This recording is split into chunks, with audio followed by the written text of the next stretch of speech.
Welcome to an episode that we're going to call Llama Bingo, and we're going to see how many of your favourite llama stock phrases appear in the same YouTube video.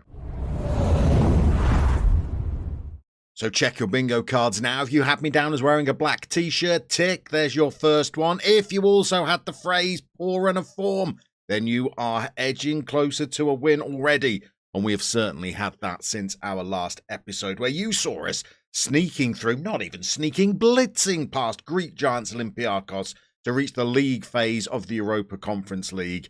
It's not been plain sailing since then. We had already lost a game just before that Olympiakos match. We then followed that off by losing to Varaždin, drawing with Hajduk, who we always beat and who are having a poor season. And then we lost to Osijek as well. Throw in a European defeat to Banik Ostrava, and I was beginning to panic a little. So, consort your bingo cards once more. I decided to go for a little bit of a tactical tweak. The 4-4-1-1 wasn't really firing, and bingo card time again. We were in the midst of a huge injury crisis where we'd lost Tuk, Daniek, and Tucci, the three attacking players that we were really basing our 4-4-1-1 system around, all at the same time. Daniek and Tucci were both out for 5 to 6 weeks each. So we started a bit of experimentation ahead of a big game against Dinamo Zagreb, and we beat them for the first time since we took over at Lokomotiva with our new look, and you won't have had this on your bingo cards. 5-2-1-1. Unconventional formation. Yes, we did lose the shot and XG battle in this game, and they had a 94th minute equaliser chalked out for offside, but we did manage to get the result, and we had some good performances from some of the boys on the pitch. It's bingo time once more as we managed to get a 2-1 victory, and it gave me a little faith that a system that I'd switched to just for one game because I was fearful of getting a mauling at the hands of Dinamo, maybe we could play for another game or two. So we used it against Gorica, a side much closer to the foot of the table. It only drew 1-1 in that game, but we then knocked a lower league side out of the cup, got a 3-2 victory against high-flying Rijeka. We also beat Slaven Blupo 2-1, made further progress in the Croatian Cup, and in our most recent game, beat Sebenik 2-0. So it looks like the new formation is absolutely firing. The only blot in its copybook is that we lost a second game in the Europa Conference League, going down disappointingly to Latvian side RFS, a club who we were beating fairly comfortably when we were in charge of Riga. Riga not beating them fairly comfortably anymore, by the way, but in Europe they beat us 3-2. And they were good winners in this game. We were having to scramble to try and get back into the match. They really did upset us. All of which means that we are winless in the league phase of the Conference League. And we've got the game that I thought would be the toughest of our fixtures in that competition tonight against FC Copenhagen. And we are way down amongst the winless teams. And if we've only got 4 games left in this competition, and tonight is our hardest, we could be going into the halfway stage of the league phase without any points, looking almost impossible that we will qualify as of right, and we might even be struggling to make it into these batch of teams that all go into that playoff. Hajduk are already in that area. RFS, our old foes, are looking like they might qualify as of right. Other games that we've got later in the competition, like Lens, look like they are flying as well. So we are making very hard work of this European qualification group. And tonight, we're up against a team that the board have selected as our affiliate club. But here's something you might not have had on your bingo cards. Dag nabbit if we haven't only gone and got ourselves another brand new Patreon supporter for the channel. So a huge thank you to Hell's Hiker, a top tier patron no less. We're throwing the names of all the other fabulous Patreon supporters down below us. Thank you to all of you to continue to support my content journey. And we're going to try and get Hell's Hiker a very unlikely win against FC Copenhagen tonight in Europe. So this is what that new system is looking like. It was designed quite late at night, so please don't judge me too harshly. You got to remember that when I designed it, Daniek was out injured, Tucci was out injured, and he's only just making his way back to fitness now. And we'd also lost Tuuk, who we were playing out there as a left winger. It really meant that we only had Kierkegaard and Ameyer as our only two decent options out wide, and none of them were really that comfortable playing on the left flank. So I started trying to tweak and design a system that meant that we could get through a few games whilst our players were out injured without having to rely on playing a left winger. It's a very difficult thing to do, and it meant that I eventually settled on playing a back five, which was good because so many of our players that I've signed or brought through to the first team from the youth ranks are either central defenders or defensive midfielders. And this essentially allows me to get 4 central defenders into our starting lineup rather than just 2. It also allows me to make good use of our marauding, attacking, physical fullbacks, which were a little bit stunted playing behind 2 conventional wingers. Now, as the only players out on their flanks, they've got licence to bomb forward and try and deliver into the box. Ordinarily, I was thinking that they might be delivering for Tucci as a target forward, but since his return from injury, we've been giving Tuuk some game time in probably their more natural position as a striker. They've scored a couple of goals as well and set one up for Daniek, so I think we're going to persist with Tuuk in that area tonight. But the problem that this formation affords me is that our player who's been performing the best this season is Net Ameyer. In the league, they've played 9 games, they've got 5 goals and 4 assists, superb return. And even in Europe, they've got 5 goal involvements in just 6 starts.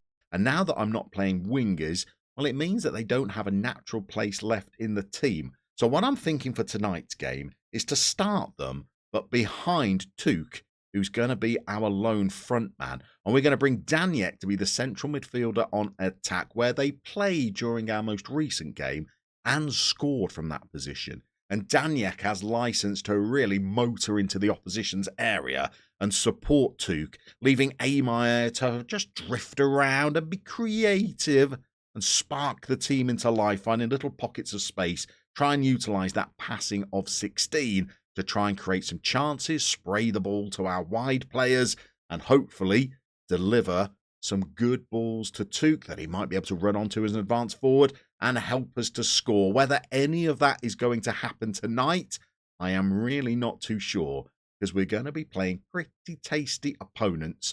Why the board decided to take us on as their affiliate, I'm not really sure. It's a deal that doesn't seem to benefit us at all. They just get access to all of our players whenever we accept a bid for them from another club. This season, they are struggling somewhat in the Superliga. They look to be, 5 points behind Aarhus. They're also trading in behind Midtjylland and Brøndby, so maybe they're not having the greatest season that they've ever had. In European competition so far, they've won convincingly against Polish opponents, but lost 2-1 to RZ. RZ are clearly much better than us, but it indicates that they are fallible, and we're going to go out there and try and get a result against them in tonight's European encounter. So let's see how this Frankenstein of a tactic gets on against a very strong opponent today. We are at least the home side of sorts. We're playing at Dinamo Stadium because it's much bigger than ours. We're expecting a big crowd in, according to media reports, which will help with our revenue once more, as we are losing a lot of the cash that we made when we qualified for the league phase. I was really banking on picking up some wins and getting the prize money for this competition and qualifying for the next phase and getting a further payoff as well. At the moment, that is all looking like a very distant ambition, as we've lost to 2 pretty tame teams so far in Banik Ostrava and RFS. And this game and the game against Lens are going to be pretty tricky, so we might have made it so that we can't get any wins in European qualification. This could be our worst performance in Europe for a couple of seasons. We've had an early effort there, and we need to try and register some more as we go in search of goals. So corners for our opponents really don't help in that aim, as Johansson heads over to the side of the pitch. He sends in a wicked delivery to the near post, and they've worked it back to the corner taker. He swings it into the far post this time. They've struck a post from the effort that they've had outside of the box, and there is an early warning shot for our players that they are going to have to be at their most effective tonight if we're going to escape with any kind of result at all. Daniek makes his way into the box from that central midfield on attack position. He's tried to fed Tiny Took, who has managed to get on the end of a ball. He's been chopped down around the penalty spot, and the penalty has been awarded after the VAR review. Never have we needed one of our players to show skill and composure as much as we need Amaya to right now. And he duly delivers as he passes the ball into the corner of the goal. And we have taken an unlikely lead against a strong opponent, and we are 1-0 up in this game. It is a good penalty, and we're mighty glad that we brought Amaya back into the lineup and just tried to tweak a role for him that would mean that he could play in tonight's game. We've had 4 efforts. That penalty is the only one that is on target. We've played half an hour of football, and we are having to defend a throw-in that Copenhagen have led to another effort striking the woodwork. That's the post and the crossbar that they've hit during this first half. We are riding our luck a little, although their XG is fairly low from the chances that they've been created. But oh no. Mark your bingo cards once more. If we're going to get a result out of this game, we're going to be doing it with 10 men, as Samarcic gets himself sent off. Well, this is not going to make things any easier, is it? We've had to move the aforementioned Amaya from their attacking midfield position over onto the right fullback area, a position they have absolutely no experience of playing whatsoever. But their tackling is 11, their marking is 10, and their positioning is 10. Not absolutely awful attributes for a right wing back. So we're going to see whether this can at least get us to half time. But bad transfer business aside, we do at least have a lead to try and protect in this game. And to that end, we have made it through to half time. We have a narrow lead. Our only shot on target was that penalty. Our opponents have come back into it. And a second half with a player less than our Danish visitors is going to make for a very, very tricky proposition. So this feels like it could be a very long second half. I think we're going to do very well to keep a clean sheet against Copenhagen with a player less than they have. And very early on into this half, they've broken into our box already, sent a delivery to the 6-yard box. Perhaps another thing I should point out that I didn't mention before this game is that I've made a rotation in goal. I was fed up of Haraniek making error after error. It was a long time since they pulled out a performance that was above a 7, so I've brought in the more experienced Subaric to play for the last 2 matches, and they've made a bit of a difference, I think. Not on this occasion, though, as they have absolutely no chance at stopping a volley by Diogo that absolutely whizzes past them. I was hoping we might hold out a little longer than we have before they scored their equalising goal.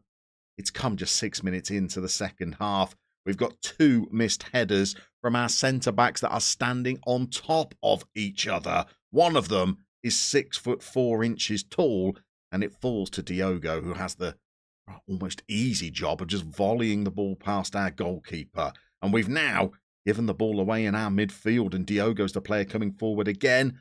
And in a blink of an eye, we've gone from 1-0 up to almost 2-1 down as our goalkeeper tips the ball over the bar. Riga are in action in Europe tonight. They are playing Hajduk Split, and they're getting a draw so far. The same result that we're getting, but maybe for not much longer as Johansson swings in another of those devilish corners. Again, they outjump us at the far post. We are looking like a team that is clinging on. Let's bring some substitutes on and maybe have a look at our mentality.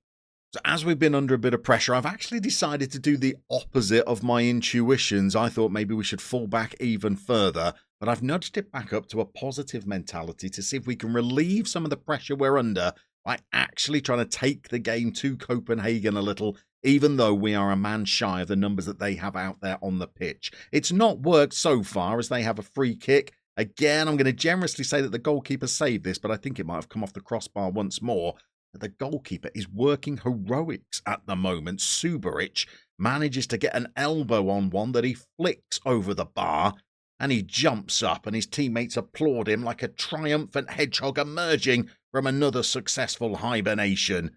And we are still under huge amounts of pressure, and it has finally told. And Nana, old Nana, shows that she's still sprightly at the age of 84 as she wriggles to the byline with all the grace of a bag full of ferrets. and has finally breached our defence for the second time. There was a little nibble of a tackle in there that came to nothing. Our defenders, I think, have been a little shy during this game, and we are now 2-1 down and looking at our third defeat in the league phase. Okay, we're going to go for it. I've introduced a second striker instead of a DM. None of the substitutes we've brought on so far have helped us get a shot during this second half, but maybe the introduction of Rasander as a second striker might mean that we get an unlikely equaliser that comes from their corner or from the goal kick that results from their corner. Here it is now. Subaric plays it straight to the opposition, and they are attacking us. Once more, that was not the play that I had worked out from the training ground. Maybe from the clearance from this cross, we're going to go again. Here we go. It's Cami Reyes. Maybe I'm speaking into a prophecy here as we have won the ball again. Subaric plays it out to Mercianaj, and now Kvesic, who's come on at left wing back. And we're playing a little bit of football here. I've put it up to an attacking mentality as we really go for an equaliser, and Rasander is in and has struck the goal. And I think it's offside, isn't it? I got excited for a moment there, thinking that we were back in the game. And VAR have broken our hearts. We had a good little spell of possession. We worked the opening nicely. Reyes played a lovely ball through, and Rasander struck it as clean as a whistle. And he had gone just a moment too soon.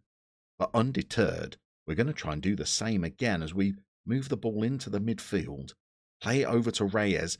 Great passing. I think their passing is 17. They might have one more effort that they could create in their arsenal. We've got the ball to Took. Rasander's going again. He's chasing down that through ball but can't get on the end of it. And our opponents have broken into our half, and it's Johansson. We've seen him a lot during this game. He feeds his striker, who curls an effort over the bar. And we need to go one more time. We're going to throw out a shout of encourage. By the time we get the right button clicked, I think it is all in vain. And that is 3 defeats from 3 in the European League phase. It's not often you get to see that you are 33rd in the league that you are competing in. We are absolutely pointless. It's only goal difference that's stopping us being at the bottom of that European table. But nobody ever said the quest was going to be easy. We're going to have to pull off some miracle results in our remaining 3 games if we're going to come back for our next episode with anything to play for this season whatsoever.